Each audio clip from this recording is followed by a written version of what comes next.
बांग्लादेशी वजीर आजम हसीना वाजिद ने इस्तीफा दे दिया, मुल्क छोड़कर भारत रवाना।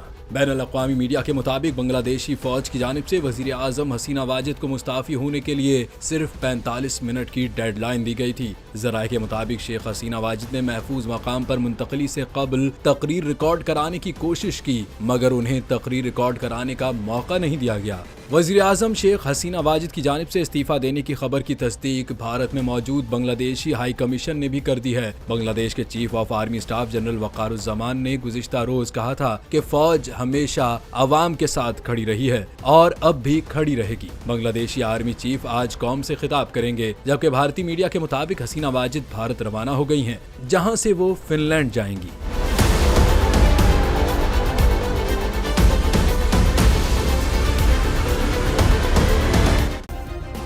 सब्सक्राइब करें और बेल दबाएं ताकि कोई खबर रह न जाए।